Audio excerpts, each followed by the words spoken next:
Angry crowds growing as we work to figure out why El Cajon police were forced to shoot a black man. Yesterday's fatal police shooting of an unarmed black man. Again tonight in El Cajon to protest the police killing of an unarmed black man. Another deadly police shooting of a black man. Once again, the media is emphasizing the race of a person that was shot by police, as if that's relevant, giving the inference that that's the cause of why they were shot. African-American community feels like that they're under siege essentially from unarmed shootings. Now we don't know exactly what took place in this. According to witnesses, they say that the man did not have a shirt on. He was wearing basketball shorts. I did speak with one witness out here who told me his version of what happened. He said that he saw an African-American man about 30 years old who was not wearing a shirt backing up in the parking lot with his hands up, nothing in his hands. So much for eyewitnesses. The guy obviously is wearing a shirt, and he's not wearing basketball shorts. And his hands were not up, and there was something in his hands. In fact, he was holding it out with both hands in a shooting stance. Thank goodness there was a cell phone video, because these witnesses are spreading false information. That's just like the famous Michael Brown case. You can click here to watch this video. There is zero evidence that Alfred Alongo was shot because he's black, yet the media insist on reporting that police shoot black man. Listen to what the police chief said about the shooting. The male refused multiple instructions by the first officer on the scene and concealed his hand in his pants pocket. Because this male did not comply with the officer, a second officer arrived on scene. The subject continued to refuse commands.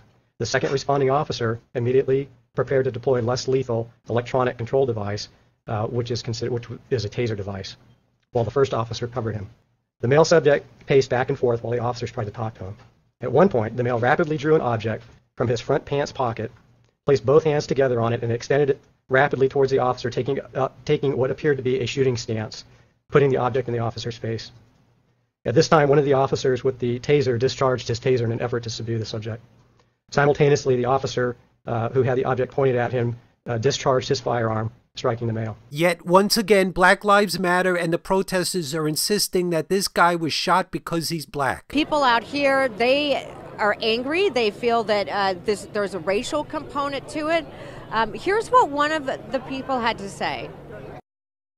Do you think the police is going to stop that ass? No, they're going to kill him because they think he's a black man. They're acting like police executed a black man because he's black. Listen to this over-the-top statement. These police officer shootings are modern-day lynchings, but instead of blacks hanging in the middle of the town square or on trees alongside the main road, we're witnessing killings repeatedly on social media and TV. They're pushing a fantasy narrative as if cops are perpetrating racist murders. When somebody pulls something out very, very quickly, you have a very quick notice of, what are they doing, and is this going to threaten my life? So I think this really is going to support what the officers are saying. On the other hand, the community, again, there's obviously still challenges and opportunities across the country with building relationships with the community, but the community has to realize when behaviors like this occur in the presence of police officers, they have to realize how completely inappropriate that is. Unfortunately and incredibly, it looks like for some Black Lives Matter protesters, no amount of evidence will convince them that this was a justified shooting. First they wanted evidence, then the photo was released, and then an activist declared it was cowardly to release the photo, having tantrums because it's incriminating evidence against Alfred Alongo. Then the video was released, yet an organizer insisted it would make people angrier. That actually is contradicted by a recent poll that shows that when exposed to the evidence, a majority now think that the shooting was justified. But Black Lives Matter still are protesting. Regardless of what the photograph shows, regardless of what the video shows, they want to continue with their protests.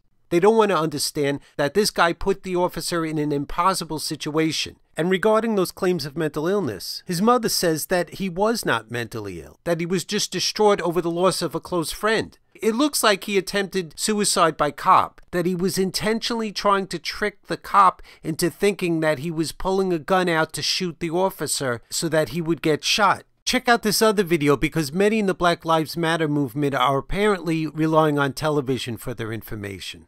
we live in a quick story media, social network situation. You know, I'm hearing things today I haven't heard at all. That even the black witnesses said this guy came 20 feet at the officer. Look at what's happening with my attempts at journalism. How free are we in the United States if when you start reporting seriously about topics in this country, such as I have if you check out my channel, you get financially sabotaged? I've made previous videos talking about this. Please sign the petition and share it with others.